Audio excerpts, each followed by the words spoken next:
बुझाबणा ठारू मात्र किछि इंच दूर थिलु किंतु बुझाबणा होई परिला नाही। इस्लामाबाद शांति आलोचनार विफलता को नहीं क्षोभ प्रकाश करिसेंती ईरान वैदेशिक मंत्री सैयद अब्बास अरगाची।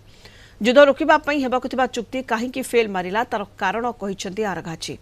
से कहिसेंती विश्व राजनीति रे एक बड़ धरणर परिवर्तन आसीबा पूर्वरु ही अटकी जाइछि। दीर्घ 47 वर्ष परे ईरान और अमेरिका मध्य चली सबुठारु बड़ सीधासलख आलोचना शेष मुहूर्त में विफल होइछि। पाकिस्तान इस्लामाबाद रे आयोजित एही हाई वोल्टेज बैठक रे एक स्मारक पत्र एमओयू स्वाक्षर हेबा पई सबकिछि प्रस्तुत थिला, किंतु अमेरिकार कठोर आभिमुख्य पई एहा संभव होई परिलानी। अब्बास अरगाची एक्स माध्यम रे क्षोभ प्रकाश करी कहिसेंती जे ईरान शांति प्रतिष्ठा पई संपूर्ण सच्चोटतार सहित आलोचना करिथिला।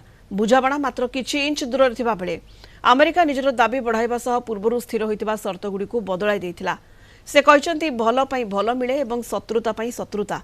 इस्लामाबाद रे उभय देशर वरिष्ठ प्रतिनिधि माने प्राय 20 घंटारू अधिक समय धरी आलोचना करथिले। मध्य प्राच्य रे चलिथिबा युद्धर अंत घटाइबा एही बैठकर मुख्य लक्ष्य थिला। ईरान अमेरिका द्वारा रखा जाइथिबा कठोर शर्त गुडीको ग्रहण करि नथिला। कड़ा शर्त पई अमेरिका को दायी करिछि ईरान।